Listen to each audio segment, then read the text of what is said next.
I think there's when you feel pushed to kind of defend why you're there, you make choices as to how you're going to articulate why you are. And in that instance, I leaned into my strengths as sort of like a quick-witted comedic person, and I never punched down.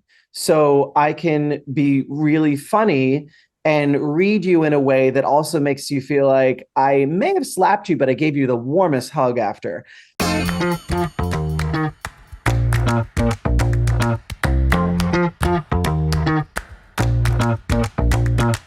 Hi, everybody. Welcome to Was It Chance, the podcast about embracing opportunity and taking intentional risk for your creative life. I'm Heather Vickery.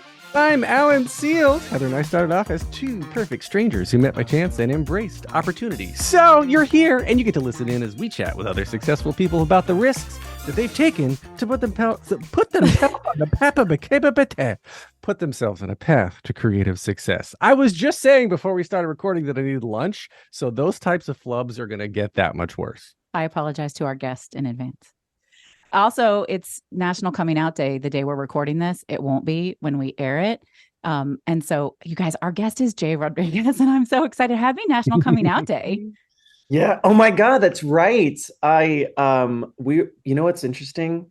I think I was supposed to be at the White House for an event today, and it was a last minute ask, and we couldn't work it out. So they promised that I'll be going to a future one. But I thought, what a wonderful way to celebrate National Coming Out Day. And it's such an evolution. Everyone's coming out journey is different. And now we have so many generations that are sharing their story of what it felt like for them to come out at any station in life. That's the fun part now is to hearing the diversity and storytelling of, how they came out. I feel like kids some will have an easier time than generations before them, but we still have kids and people at every age that are still in trickier situations. So I always say, come out when you feel like you're ready and when you feel like it's safe to. Absolutely. I was 38 when I came out, been married a long time, had 4 kids. And that was actually my message to, the social media world today is that coming out is really, really personal. And if you're not ready, it doesn't mean you're not part of our community.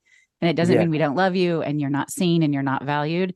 So do it on your own. But okay, you guys, we have Jay Rodriguez with us today. And Read his bio, dude. I'm going to read the bio. I know. I'm just so impressed with it. I know. Alan texted me. He's like, this guy's like a big deal. I was like, I know, but I'm an original Queer Eye fan. So I was like excited, really, really excited to have you with us. And that just goes to show you, Jay is best known for his original role in the original Fab Five, Culture Vulture, and Queer Eye for the Straight Guy. And Jay has been shaping American culture for nearly 2 decades, but you may not know that his Broadway debut Jay has this illustrious career that began at 18. That's crazy. When he was cast as Angel in the critically acclaimed Rent. Holy shit. And also appeared on Broadway in the long-running musical The Producers. I didn't know this until we booked you for this show. So it's all really, really fun. Additionally created and performed the role of, I don't know, Zanna? Zanna. I'm like Zanna do. This is the parody Zanna don't. Yeah, it has nothing to do with Zanna do, but pronounced the same way, spelled differently. And the premise is the world is entirely LGBT, and it takes place in a high school, and they do a very provocative play in the theater department on whether or not heterosexuals should be allowed in the military. Again, the year was 2003, and I'm this magical matchmaking kid in this school. And a guy and girl fall in love, which is no, no, no. And I use my powers to make it okay for them to go to prom. This spell might leave me without any powers. So I show up to prom. The world goes from Technicolor, sparkly and bright to black and white, and everyone's straight except for me. And I sing my little 11 o'clock number. And then they, after rejecting me at prom, turn around. And it's actually been done all over the world. And I just saw an LA production, which was weird to revisit the piece 20 years ago and find it oddly relevant in 2023. Like wildly relevant. It needs a resurgence, Jay. I want to go see it. Yeah, it was really cute. It was fun. It's actually how I auditioned for Queer Eye because the role required me to have unique hair, and the creative team decided that would be platinum white for me. So I auditioned for Queer Eye with platinum hair, looking like Jay Manuel from Top Model. Wow. Yeah. Oh my gosh, that's so funny. Well, let me finish this very impressive bio and then we can get to the good part, which is the talking. Last year you had an off-Broadway hit, Sex Tips for Straight Women from a Gay Man. I love that. And Jay started a new web series, The Horizon, most watched LGBTQ web series in the world. Like there are bajillion credits. And now you are here because you have your 54 Below debut coming out really soon, the end of the month, October 26th through 28th. And I am so excited to be having this conversation with you. Welcome. Thank you. Thanks for having me. Yeah, I realized in my time in New York, I'm from the suburbs, but living in the city doing Broadway and theater, I always did like mostly postmodern cabaret, meaning I didn't do the traditional Broadway standards. Like there was this club in New York called XL on the corner of 16th and 9th near the Maritime. And they had a Monday night where they had a live band and they would hire singing drag queens or people who had radio hits or Broadway female divas, but you were not allowed to perform if you were a boy, because they said gay men will not support a gay man performing. There needs to be some more fabulosity. I begged and pleaded. This is why I'm doing 8 shows a week in Rent.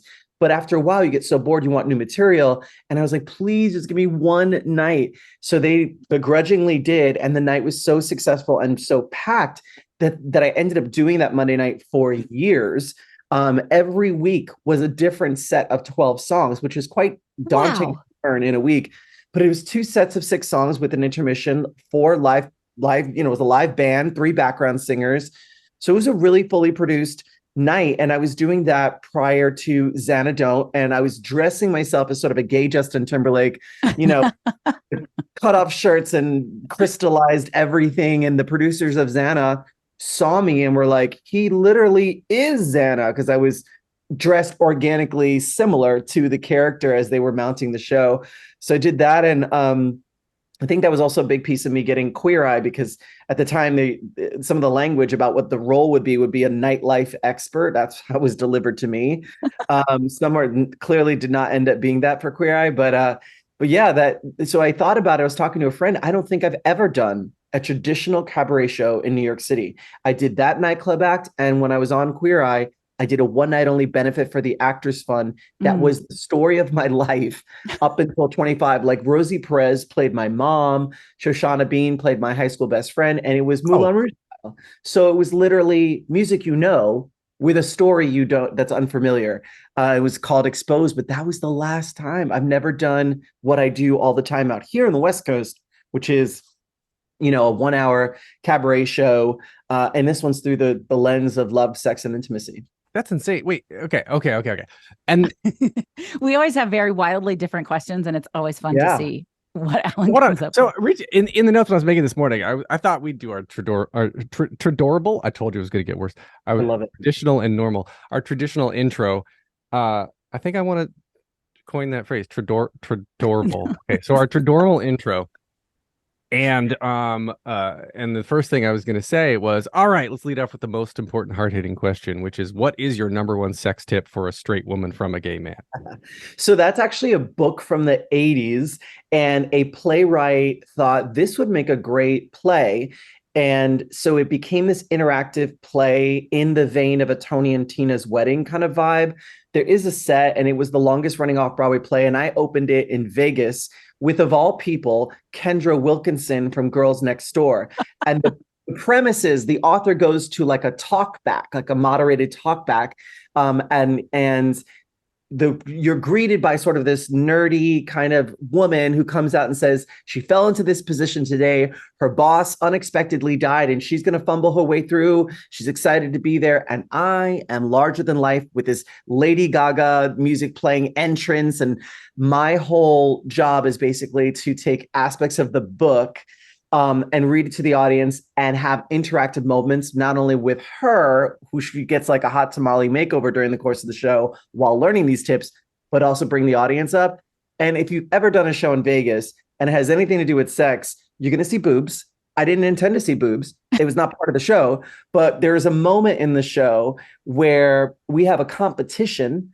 How do I say this gently so Alan doesn't cut me off here? He won't.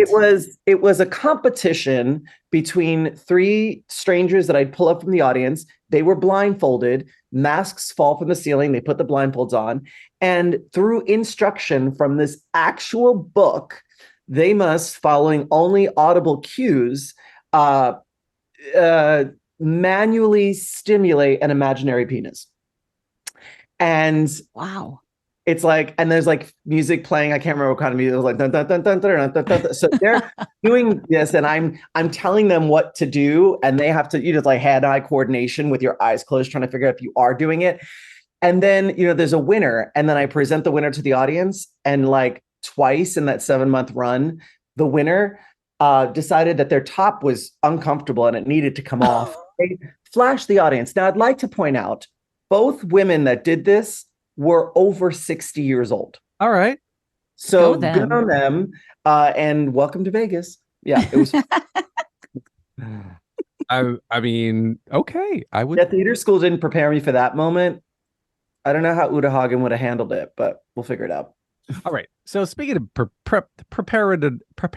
Wow, you are a mess, man. Eat breakfast. Prepared oration. No, I'm just like trying to make up random words now. Okay, great. Speaking of preparedness, you made your Broadway debut at 18 in Rent, and we're up until that point. Obviously, we'll transition into the Queer Eye moment and how that opportunity came to be. But what were you doing as a teenager to get into? Did you always know you wanted to perform? Was it like what opportunities were you lining up to get where you were at 18? Think I was one of those precocious kids who found ways to perform, little backyard performances, nothing too structured. And my aunt, who I think had done theater in college, saw a breakdown in the local paper for a community theater production of Runaways, which is written by Elizabeth Swados. And I think it was like the 80s version of Rent, right? So it was pop-ish sounding music of that era about a group of folks who were runaways. And it was happening in a predominantly white neighborhood. And my aunt thought that would give me a leg up in casting. So we drove, like the half hour away from where we lived to audition for this production. And it was interesting because she brought me and my cousin. And we did not have a resume. We did not have a headshot. We did not prepare a monologue. We did not come with the songs. They asked us to sing Happy Birthday and then do a scene together, which turned into an argument about who our grandmother preferred most. And my cousin left in tears.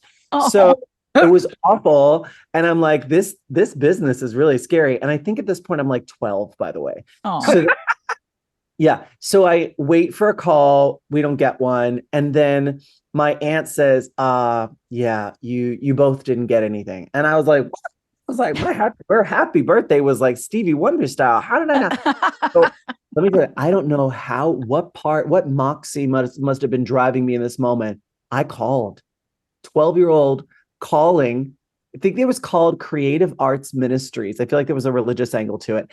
And I was like, hey, just want to check and see if Jay Rodriguez was cast in it. Like, oh yeah, he was actually cast in a leading role of Lewis. And I was like, oh, thank you. Why did Grandma lie? My aunt didn't. Oh, your aunt, sorry. That we both weren't cast. So and you just knew. He lied. Yeah. But I ended up doing it. And I think it really gave me the bug to want to be a part of musical theater. So then I would do like little things here and there, obviously the school plays and the school musicals. And I kept noticing I was getting leads. Now, in high school, there's not a lot of boys who do theater. So that's always a little struggle. But there were good guys, and I was like, Then I found out that on Long Island, there's a performing arts high school. You have to audition and your home school must sponsor you. So AKA they have to pay for you to go there either half day or full day. My school agreed to pay half day and I went there for junior and senior year. So the training I would have gotten in college if I'd studied musical theater would have been that. I mean, my teachers were all actively working professionals on Broadway and TV and film. So you really got this great foundation. And then to be honest, like when I was supposed to be applying for colleges. My mom just very clearly said, I will not support anything in the arts. So you're on your own. So May comes. I got no college plans. Everybody knows where they're going. I do the end of the year showcase at Performing Arts. Some girl who graduated before me stops me after and she says, you're great. I have a feeling my agents would love to meet with you. Now, agents, that's like, she's been saying that, aliens of another planet wanted to meet me. Like, that's such a far removed thing I thought I had access to. She set up a meeting and I snuck at I think it was like I don't know when it was, but it might've been after I was graduated. And I snuck into the city, went to this meeting and had to like cold read a scene with this woman. And she asked if I sang. And I said, yes. I sang one song, Glory. She called Bernard Telsey's office right then and there, who was casting it, and said, I know you're going today. Can you see this kid today? And I went in like in an oversized suit because I didn't know, I didn't know what the agent, I thought fancy, took the blazer off, wrapped it around my waist as a skirt, got a little lip gloss from the Dwayne Reed, went in and gave my best, Angel Dumont Chenard. And she gave me a call back, told the agency that from a payphone, because it's a long time ago. And they were like, we want to sign you. So come in tomorrow morning. So I had to go back to the city, sneak out again, sign the contract, go to Bernard Telsey's office, audition for him. And at the end of my audition, he looked at me and he was like, where have you been? And I was like, I didn't have an agent or headshot. He's like, I would have cast you without any of that stuff. And then sort of there became my journey in 1997.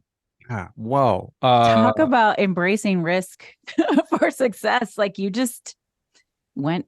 I just knew I needed a way out of the Long Island existence. It wasn't for me. I didn't feel like I'd have a future that I wanted. I didn't see a clear path forward. So I think that was a driving force. I mean, obviously, I think most theater kids knew Rent like the back of their hand at that point. So, but even when I saw it, I never saw myself playing Angel. Now I'm like, duh, like what else?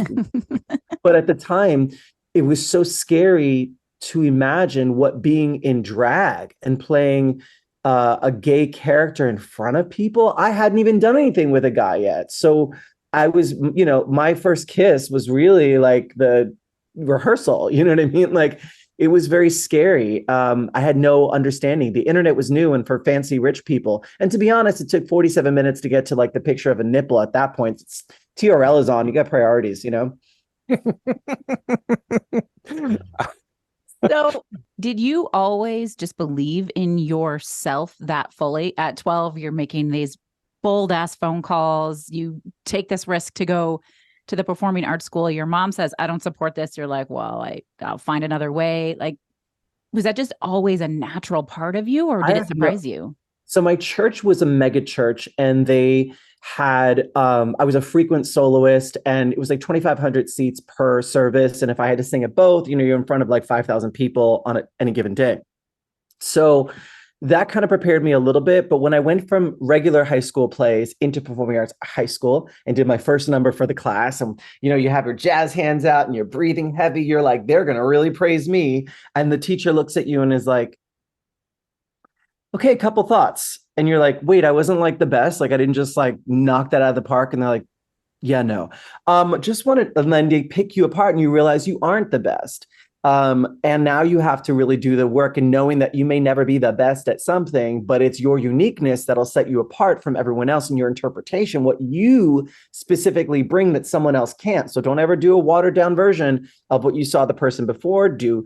Bring what is authentically you into the role, and that will make you the best you can be. We're going to take a quick break. Stay tuned for more of the episode.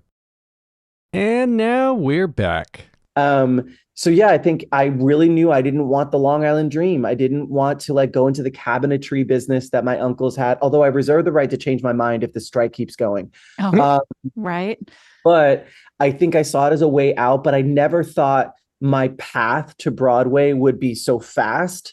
And even when I was doing the show, you always panic about, I was, thank God, in a tentpole musical that even after 9/11, we were one of the few shows that remained open. And it was really scary because you're living in this. Rent became my waiter gig in New York. If I wanted to do another project, I would take a 6-month leave of absence, go do a movie. I would bounce around, but Rent was like home. I always thought I'd come home there. That's why I think this 54 Below like mini residency is so moving because Rent had people that were so diehard, like, they wanted to talk to you after the show. They created, what do they call them? I can't, message boards and all that back in the day before we had social media. They would make you all these gifts. It was a really special moment that I haven't experienced on any other production I've ever done. There's something about being in a play that has some meaning to folks in a deep personal way. Well, it was a gateway show of sorts, right? Because it was one of the change makers of the industry that really showed a group of people, much like Hamilton is doing for the current generation, at bringing rap and R&B into Broadway. At that time, it was bringing rock into Broadway, which had really not been done at scale like that before. And I've interviewed Bernie Telsey on my own. And I remember him telling the story too of like Rent made Telsey and Co. And Telsey's one of the biggest casting agencies in the I guess in the country now, maybe even the world. I don't know. But which is wild to me, because I'm like, I love that for them. But also I felt like when they were small, I had some ownership. Like they discovered me. If I ever won anything as a solo entertainer, I would include them in my thank you speech, because even for the Rent movie, they gave you sides to audition for, and there was like a scene in a hospital where Angel's in the hospital, and there was an actual written scene. Might have been just for the purposes of casting this role. I don't know, but I remember doing it, and it was during Queer Eye. Bernie called me in for it, and I hadn't seen him since Rent. And I did the scene, and he looked up, and he had tears in his eyes. And that was so validating, because when you leave acting to go do another project, or you take a pause, you feel like the theater community or people forget that you were an actor first. And I don't even know if he remembers that, but I do carry that with me all the time, Oh, yeah, I love that. Such a good guy. We consistently see that, like, relationships are such a key component in taking intentional risk, right? There's a safety to maybe reach out to somebody or to make a new friend. So I love hearing that story. Just reminds us of the humanity of it all. Yeah.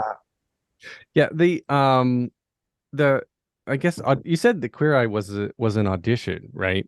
So and I'm sure you've talked about Queer Eye ad nauseum, but I want to know just a little. We'll talk about it just a little. I want to know the 20th anniversary, so it feels right to be talking about it. Oh, I love that. Yeah. And I love the reboot. Those guys are great.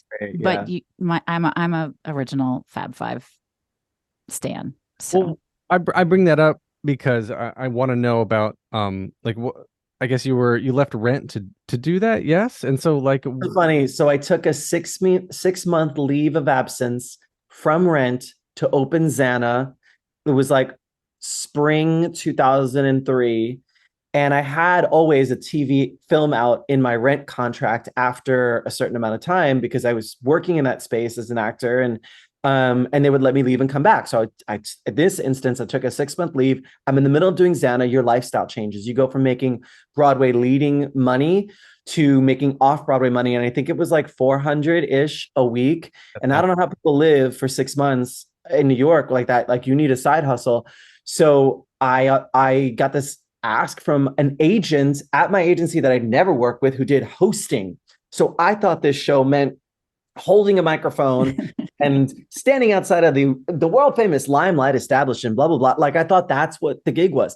So the audition is going to shock you. I walk into a small office, and a woman's behind a desk, and I'm sitting in front of her, but it could be literally like any office, like a bank teller office. Like, it's indescript. It doesn't look like a casting office or anything. And she says, "Nice to meet you.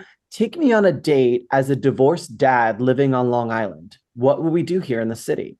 And, at 23, I had a lot of lived experience in Manhattan, being in Rent, and all the people that come in and out, whether tourist or otherwise, take you to kind of fun hot spots that they discovered. So I shared like this beautiful narrative of what we would do. And she loved the answer. And she was like, "But how old are you?" And I was like, "I'm 23.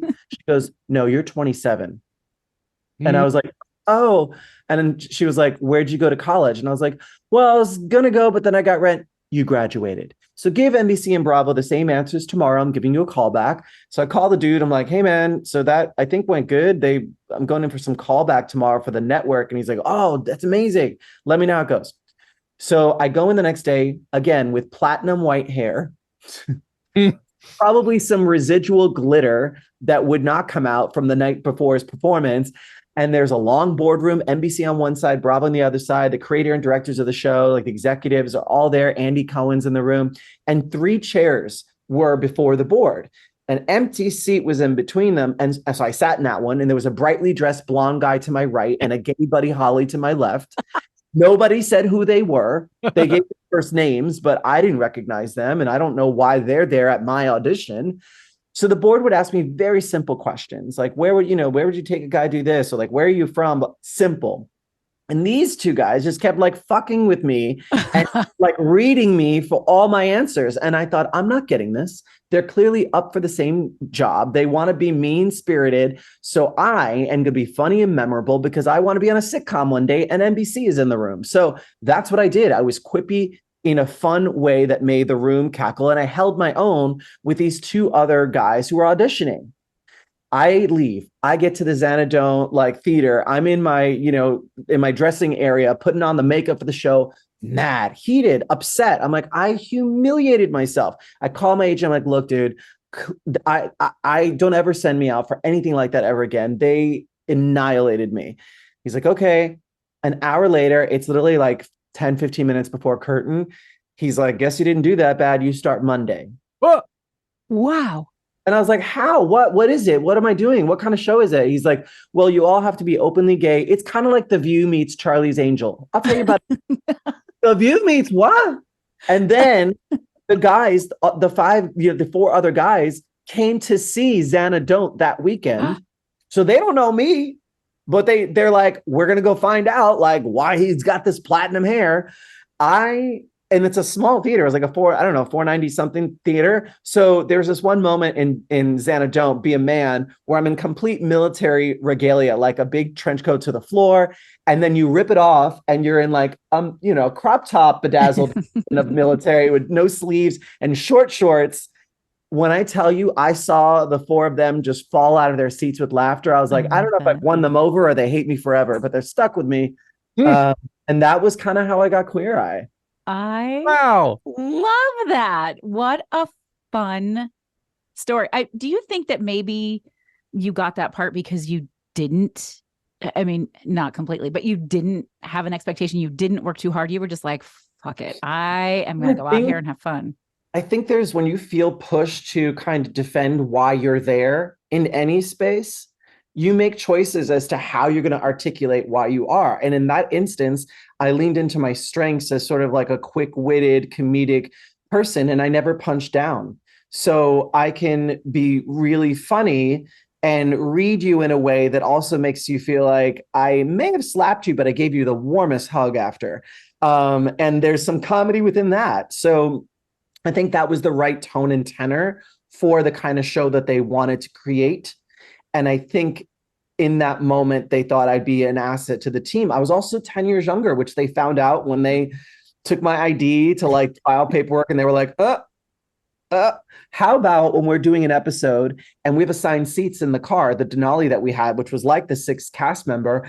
And whatever reason that day, you get to the house, the first hour is called de-straightening. That's when you go through all their stuff and try to find things to make funny bits out of. Second hour is how you let him know what deficits he has in your area of expertise. Then it's lunch. Third hour is getting a game plan. And usually 2 of you take him away. And for whatever reason, I think it was like only I could take him away that day, or maybe there was another queer eye guy in the car. But they were like, Jay, do you want to drive? And I was like, I sure do. I knew being in the front, you were literally like on the camera. In my normal seat, I'm like this. You know what I'm saying? Like, so I was like, I want that front row seat. So I get the keys to the car and we're driving. I'm 10 and 2. My face is practically on the windshield. Okay. Why?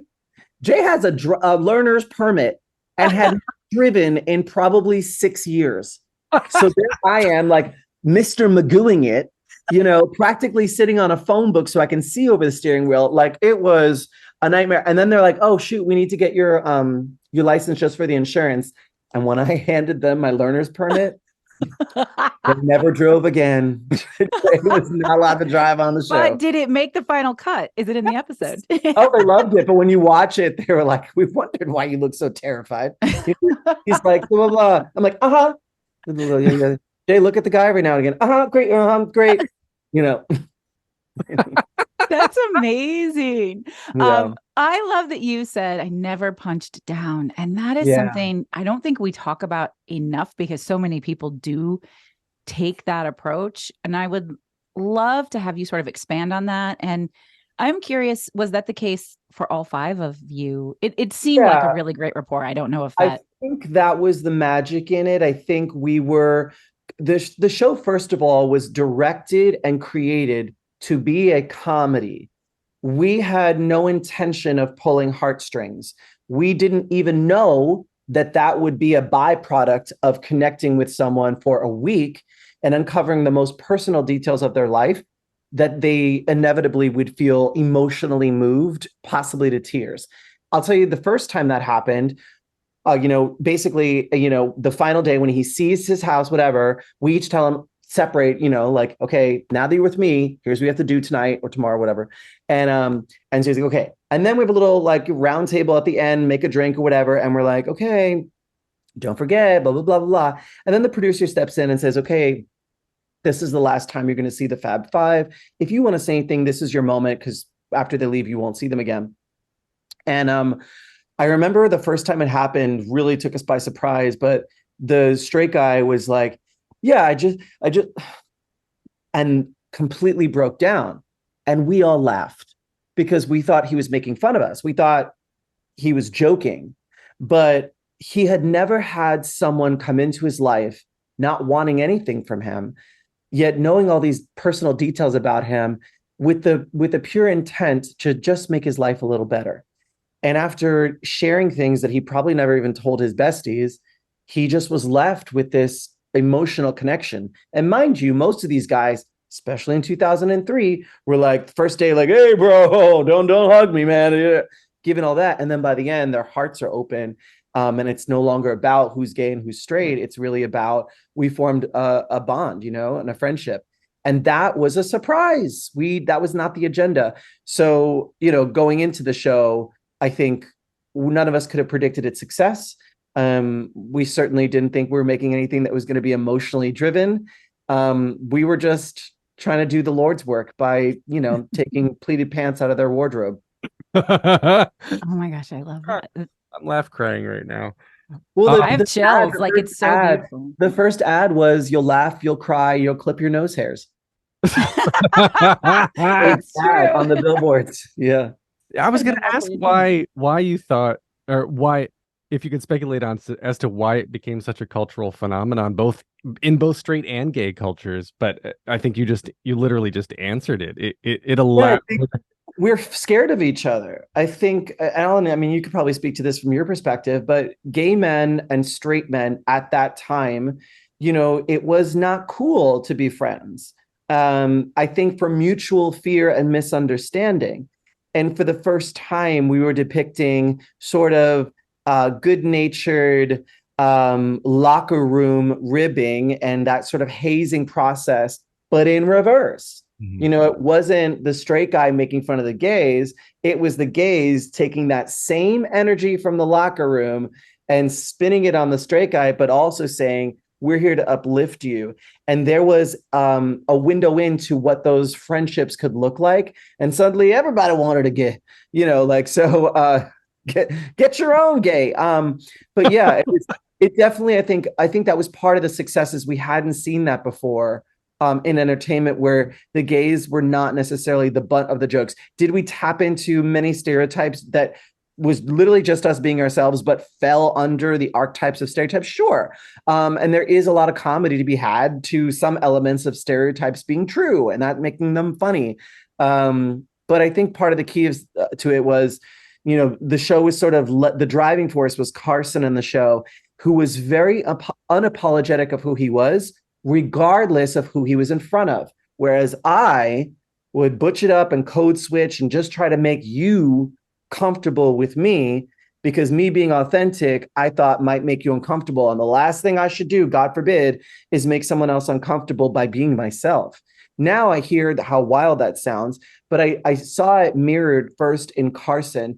He didn't make apologies for himself, which gave people an opportunity to grow and expand what they previously thought they were capable of doing in regards to having any kind of friendship with a queer person. It's so profound. We're going to take a quick break. Stay tuned for more of the episode. And now we're back.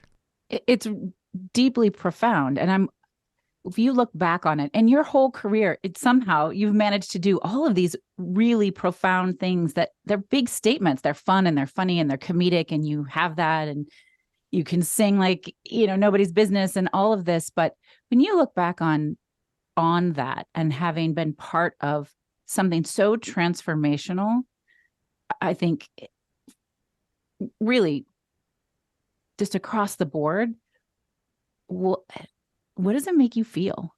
When you're doing it, you don't know, you're unaware of its impact because, behind the scenes, we had one motorhome that was the trailer from probably the late 70s, early 80s, I would imagine it's from. So not great backstage conditions.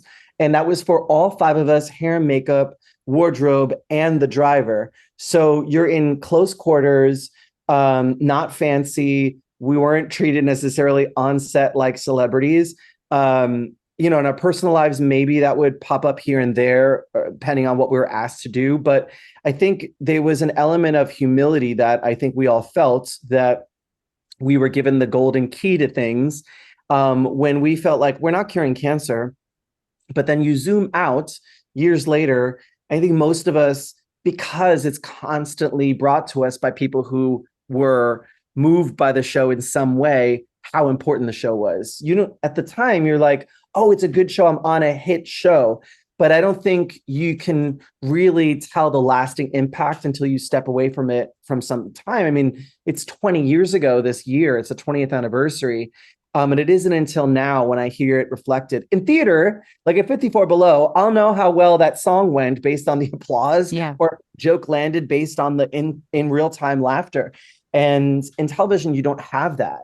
And by the way, we shot 100 episodes in like 2.5 years. Oh, so wow. It was fast, or 3 years, I guess it was. But like, it's fast. Like, we shot all the time. I don't remember ever having substantial downtime. I think the new cast shoots the show for 2 or 3 months out of the year. Yeah. So they can go off and have like a normal life and pursue their other passions. We didn't really have that. Like I wasn't really able to do much TV and film outside of Queer Eye while shooting Queer Eye, which was tricky because I really felt like I spent the whole time, my job was to be somewhat of the Puerto Rican Emily Post, downtown, cool concierge of cool. Life is your hotel and I'm your concierge. But in my real life, I wasn't going to leave Queer Eye and pursue that as a career path. So I was the only one who did Queer Eye and then pivoted in a completely different direction to the viewer. But for me, it was returning to what I always was. Well, yeah, that's what I was going to ask about next, actually, because after Queer Eye, you went and starred opposite Reba McEntire and Lily Tomlin in Malibu Country on ABC, right? So yes, that made me the first guy from reality to become series regular and scripted. And it took about 10 years. Like that show, I think it took almost 10 years. And I'd done pilots that hadn't gone with big people in them. But this was the first time I was on something that was series regular. People told me when I moved here, that's never going to happen for you. You're a reality star. And I was like, but that's not my career. Like that's not what I've trained for. Well, you refused to take no. And I think this harkens back to what you did at 12. Yeah, literally a 12-year-old Jay. You're like, I don't actually think I wasn't cast, Auntie Rodriguez. WTF, man. Like, I love that. I actually, I might steal that, but you're right. What a defining moment. If I had not second guessed that casting decision and not called and never done, musical theater because what if that had left me with, oh, that's not the right choice for me. I don't know what my life would have looked like. That was a real defining moment. And I think there's been some times where, I've had to push back on things. I mean, when you are the youngest person in a cast, like a theater show like Rents, people speak to you and you probably play the part of someone that age. And even on Queer Eye, I'm 10 years younger than my guys. I had to really fight to take up space and gain their respect. And the way you do that is being a hard worker and making sure the work is undeniably good. We all had a different experience from the original Queer Eye, whether that was the opportunities that came from it or just what the work felt like for us or what the workload was, depending on what your category was. Like everybody has a different takeaway on what it was like to make Queer Eye. So that's phenomenal. And I absolutely love that you've always just been, I guess, inwardly dealing with the same struggles and questions that all of us deal with. Like, why am I here? What's going on? Are people going to like me? But on the outside, you've literally been like, fuck these two people sitting on either side of me. I'm going to stay on my own. I don't believe Auntie Rodriguez that I'm not cast. I'm actually going to call and verify on my own. You're not going to tell me I can't go into a series regular. I'm going to do that on my own. The whole thing. Obviously, I see a trend here as to why you've continued to find your success because Alan, I wonder if I can give you something, and I'm wondering, hold that point, because something I didn't share with you that was said to me when Queer Eye was, on the air for about a month, or maybe 2 weeks. The producers called us into the office and had champagne ready. That wasn't unheard of, but it felt different. They had us sit down, they raised the toast, and they said, "So, you've tripled the ratings in Bravo history ever. Ellen wants you, Oprah wants you. You're doing the Tonight Show with Jay Leno. And on Friday, you'll be shooting the cover of Entertainment Weekly." Oh. And I'm 24 and I'm like, what's happening? Like, it just seemed like a lot. And so our life got really big. And when we were in LA doing the press, like Ellen and the Tonight Show and everything, you're not making a check. Like the check stopped a month ago. So, and we weren't paid that well. So I remember having to take an advance from them. Like when I was doing Zanna Don't, I moved into a friend's guest room that was so small that I'd open the door and hit the bed. That was coincidentally when Entertainment Weekly came out. It was on the coffee table. That was the same week that Will and Grace had our episode of Queer Eye right after theirs. And we not only held their ratings, but raised the ratings for that hour time slot.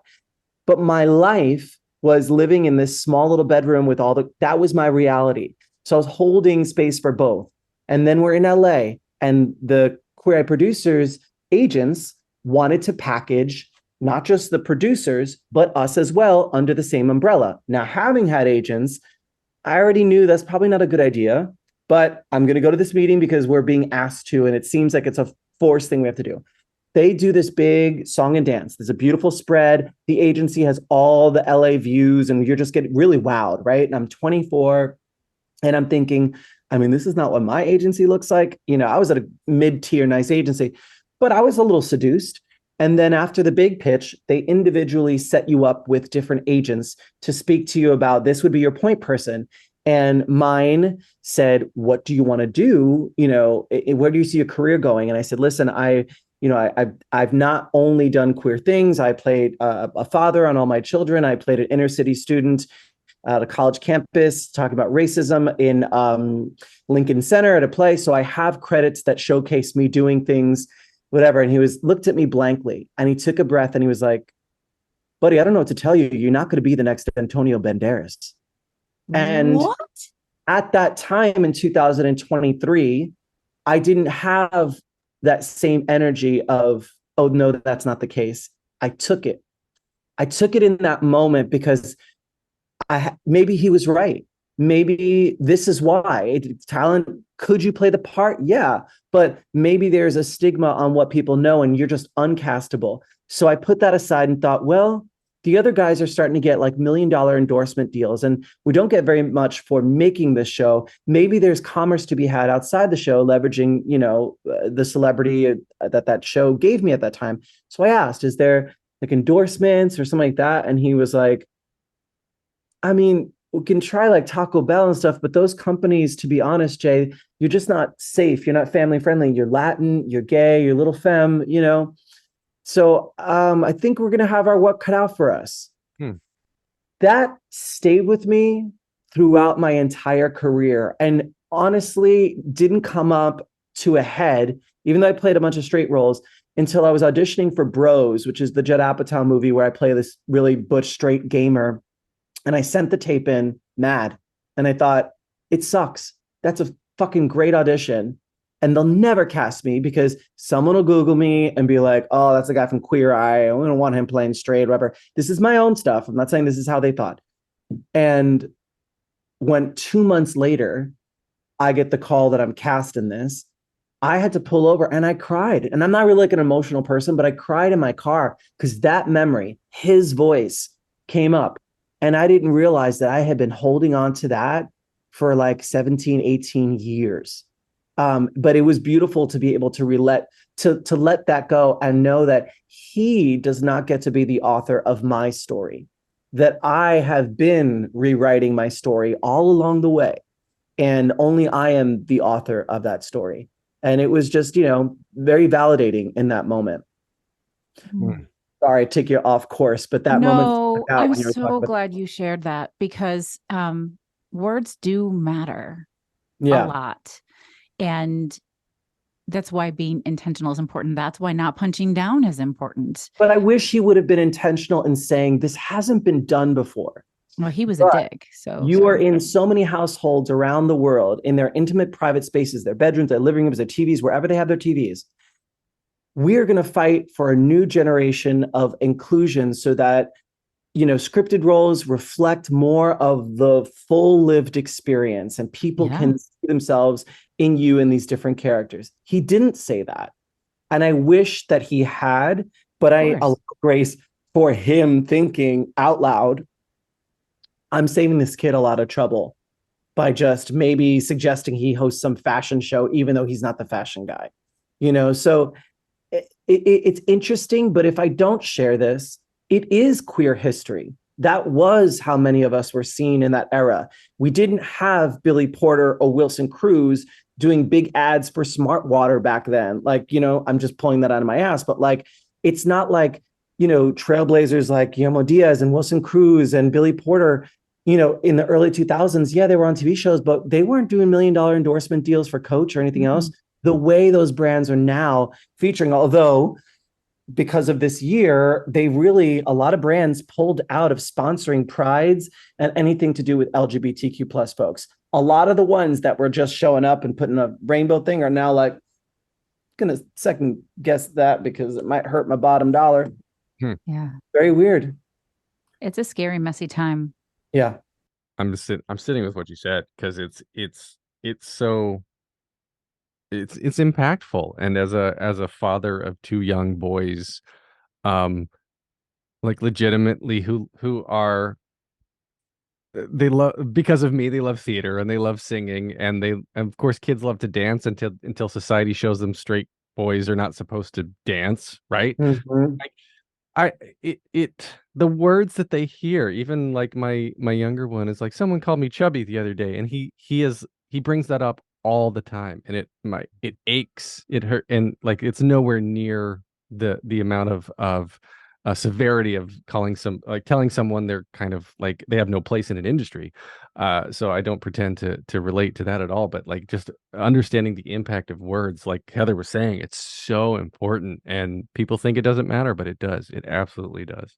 Yeah, I think there was, a lot of fear between men at that time in terms of like how they were allowed to present. Let's be honest, at that time, drugstores didn't have a whole row of men's grooming products until after Queer Eye. They had a little like shelf.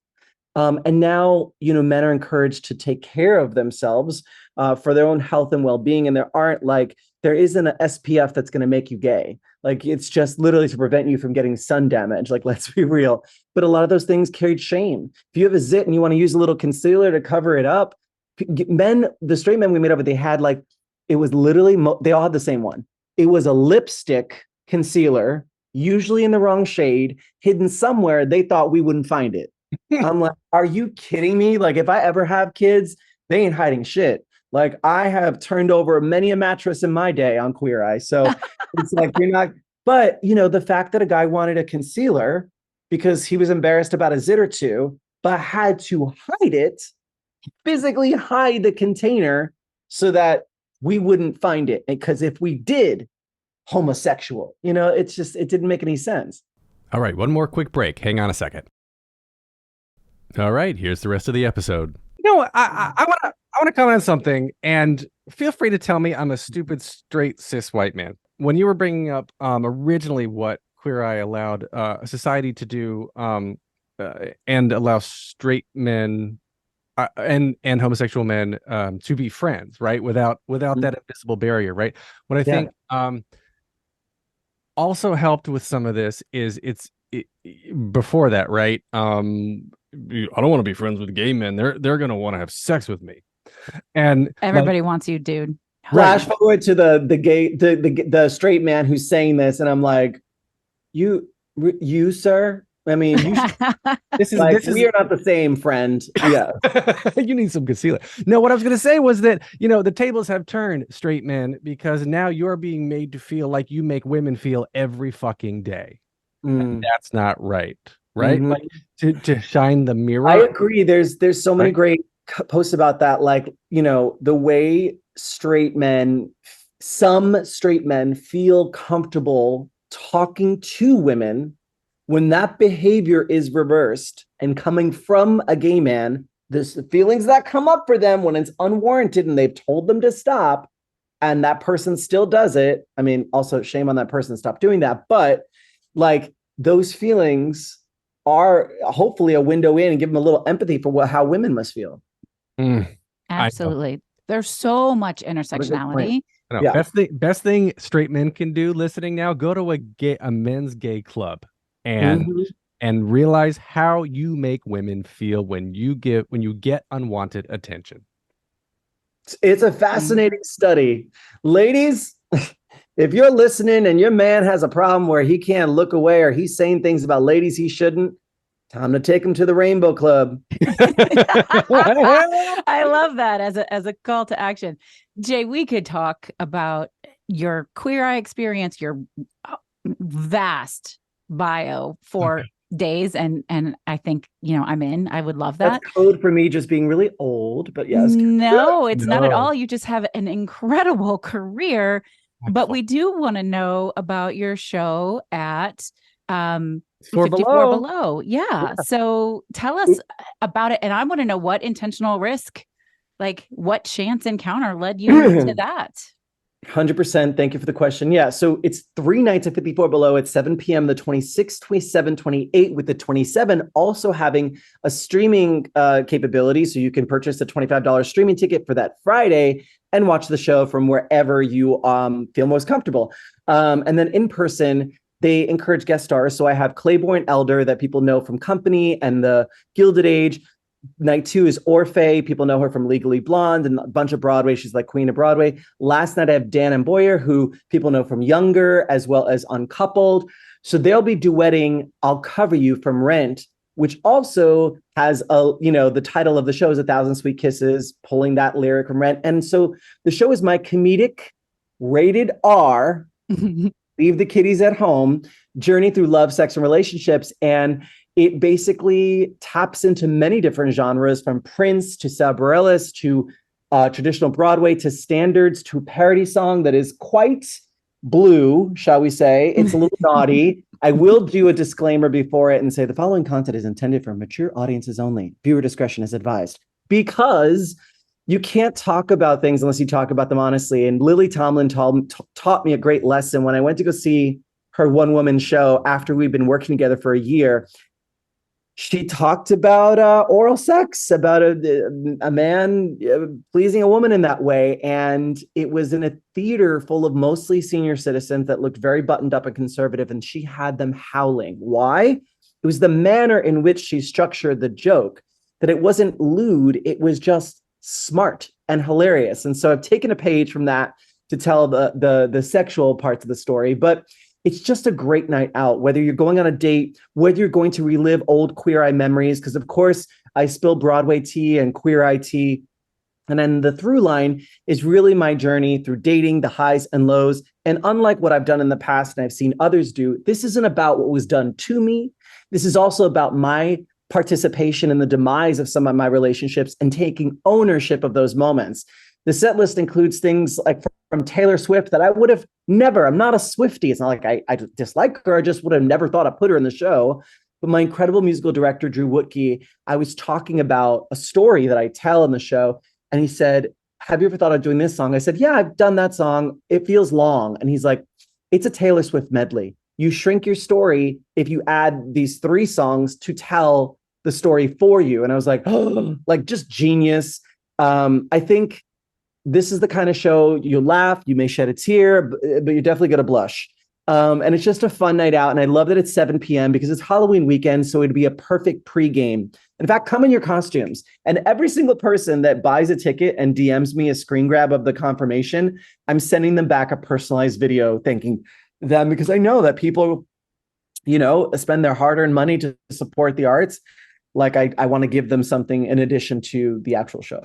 Oh, that's so cool. And yeah, Claiborne, So cool. Orphe. Orphe's into dream interpretation. So if you're, she loves that. I've known her for a couple of years, and whenever I have a funky dream, I tweet her my dream and she responds to it. Brilliant. I will have to make sure. I'm sure being in New York and going from here to there and being like overwhelmed that entire week of, rehearsals. I'm doing Seth Rudetsky's Sirius XM show. So, and I have a TV promotion for the, it's scary. I mean, one of the biggest things that is scary about this whole process was 54 Below approached me, and having not done a show in New York in so long, my big anxiety is, how do I remind people of what I did in a way that feels organic, that they'll want to pay attention? But most importantly, how do I market this show from living in LA? And thankfully, the 54 Below team have been so supportive. And so, and the fans have been DMing me about who they're bringing, which I love, because my Queer Eye guys will be in the audience. Yeah. Bravo from the new Queer Eye said he's coming. So you never know who you're going to see at the show. I love that. So What cool. led to this? Like, why did you create this? So I think I've always leaned into touring with different cabaret shows, depending on how I was feeling. I remember someone tried to read me. It might have been a Queer Eye guy saying, "Oh yeah, you big old aging twink," and I was like, "If you think I'm not stealing that for the title of my next cabaret show," and it was Tales from an Aging Twink. And then when the new Queer Eye came out, I did a cabaret show, and it was called Straight Outta Queer Eye with a Straight Outta Compton logo. I've done different kind of genres. And for me, it's just something I don't ever want to lose the connection to the cabaret world, because it's the place I feel most vulnerable, most honest. And I think the medium, if you really want to know me, you really want to know me as an entertainer and as a human, I would think that out of all the mediums I work in, cabaret would be the one where even my long-term friends who haven't seen one and then they come to one, they're like, I thought I knew you, but this is a whole other side of you I never knew, which is good. I mean, I like that. I guess that's the desired effect. If you were to pick any role on Broadway right now and be like, I want that one, what would you do? Would you like to do Alex Newell's role in Shucked? Or would you prefer something presenting as a female or presenting as a male, or like where would you go? I definitely would not want Alex's role, as much as I love Alex. I think Alex is fantastic. I see myself, because I did In the Heights playing Usnavi, and the reviews for that was so good. I think that would be the bold, courageous choice, would be to jump into something in Hamilton, because it fits well. The music fits well.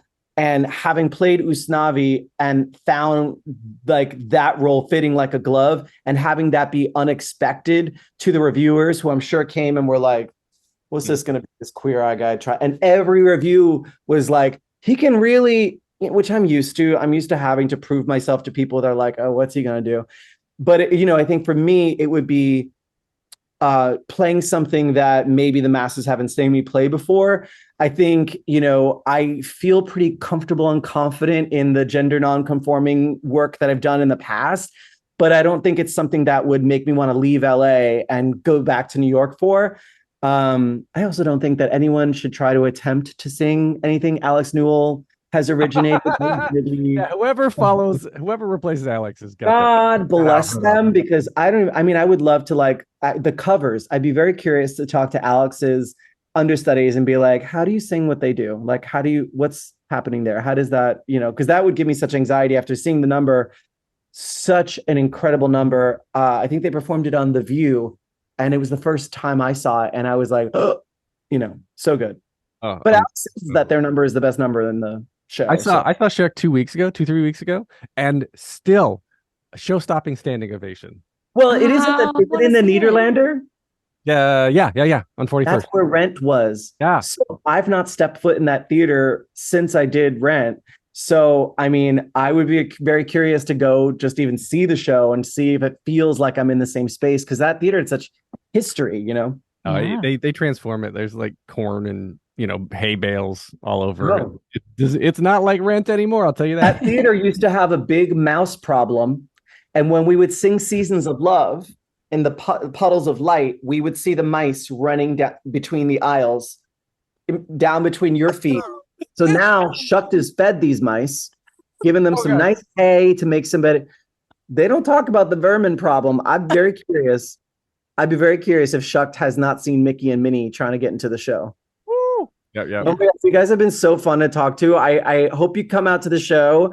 Jay, how can people connect with you and follow you and show you you're such a light in the world, and the message that you're giving and the work is incredible. How can people pick a platform on socials that's best for you. I'm most active on Instagram, which is just at J.I. Rodriguez, and in my bio is a link tree that you can get tickets for the 54 Below night. Also, the OG Queer Eye guys are doing a one night only together, an evening with in Bethlehem, Pennsylvania, which is an hour outside of Philly and New York City, at this casino. And all the information for that December 16th event is in my bio.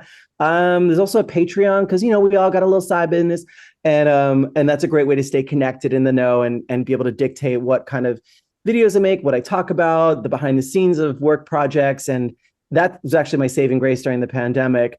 But yeah, I'm very responsive. Like, I'm someone who is OCD about unread messages, so everybody gets a response. So Thank cool. you. Thank you so much. I can't be in New York that weekend, but count me in for one of the virtual tickets. Yay, it's Friday the 27th virtually with Miss OFA. Does it count if we send you a screenshot of our ticket for the virtual? Do we get that personal video message back? Virtual, in person, yes. Okay. There you go, folks. If you're like, listen, I don't need a thank you, but it's my cousin Kiki's birthday. Can you sing her? Yes. Jay, thank you. This has been so much fun. You are absolutely incredible, and I'm just delighted. Well, thanks for having me on. Appreciate it. Thank you. All right, we'll see y'all soon. Bye. Holy shit, Heather. Holy shit. I never, ever wanted that interview to end. I know. I just wanted to live in it. So good. My God, I want to go back and binge every episode of the original Queer Eye now. Yes, you do. I feel like I have to. Confession, right? You never watched it. I would watch it. I would watch it with girlfriends, right? Like, because I was there and they wanted to watch it. I was like, okay. But it's interesting because you know me. I always had gay friends all through high school. And they weren't out in high school, but I knew they were gay, and it wasn't a thing. Like, and they came out to me in college or later, and I was like, okay, cool. So nothing's changed for me. And I watched it religiously and wasn't out. I wasn't even out to myself at that time. Did you know then? I know we've talked about this, but I don't remember. Did you know then? 20 years ago? No, I didn't. I mean, I should have. I tell this story all the time. Like, if I look back at the signs signs were there, but I wasn't paying attention, and I didn't know. Mm-mm. Yeah. Well, my gosh, like, just his stories of not taking no, but he didn't do it. I mean, he did it consciously, but he wasn't consciously saying, I don't accept this no. He was questioning everything. Yeah. Because not being himself just didn't make sense. You know what I mean? Yeah. I mean, I just think he's amazing. And I really appreciate the message for everyone to hear, whether you are a part of the queer community, whether you're older or younger or wherever you are, that you are valid, your lived experience is valid, that you can be a trailblazer. Just because nobody's done it doesn't mean it can't be done. But also that it can be on your own terms and on your own timeline, and there are no requirements or expectations. And just having Jay's voice out there, and also for non-queer people to hear, your words can have a tremendous impact, negative or positive. Think about what you're doing. Think about what you're saying, and be careful. Yeah. Oh man, I feel euphoric right now. I legitimately do. I feel so good after talking with him, just hearing what he's done and why he's done it. And I mean, like, I want to call attention too to the fact that while he's on a hit TV show and tripling the ratings for a whole network, he's still living in someone's spare bedroom, making next to no money. Like, the entertainment business, it's even social media now, right? It's not what you see. It's all definitely not. I mean, just you got to be yourself. You got to be yourself. And that was 20 years ago, and it's still true. Yeah, for absolutely. Performers across the board. Like, it is really hard work, and it's job to job, and it's really difficult to make a living unless you are super, super, super, super famous. And I think we forget that. Yeah. I mean, your marketability. I love that when he brought up whoever that person was, who was like, yeah, you can't do that because you're not, you're Latino, you're gay, you're whatever, he mentioned, right? Like, instead of saying you can't do it, it's just phrasing it differently, it's as never been done before. That could have changed his whole trajectory. Except it's interesting because Jay in particular, he held on to that forever, and it probably informed him, but it did not stop him, because he put himself out there and never accepted less than trying his best to achieve the next thing. Again, 12-year-old Jay, right? If they had said, no, you didn't get cast, okay, like, that would have been fine. But he's like, I need to know for sure. So I'm going to do this thing, and I'm going to find out. He had a little tingle in the back of his head. It was like, back of his neck. It was like, wait a second, this doesn't feel right. And Anthony Rodriguez just fucked me over. I love that. And the last thing that I'll mention, because I just think it's so important, y'all, is that he said he never punched down. He punched up. He was making jokes, but it was always an upwards direction. And I cannot stress enough how important that is, no matter who you are, no matter what your job is. Don't be the person who punches down. Be a Jay. Be a Jay. If people want to reach out and tell us how much they think Jay is on the high end of the awesome scale, connect with us. Yeah, y'all, we would love it. You know how Jay said he interacts with everyone. He doesn't like those unread messages. We're the same.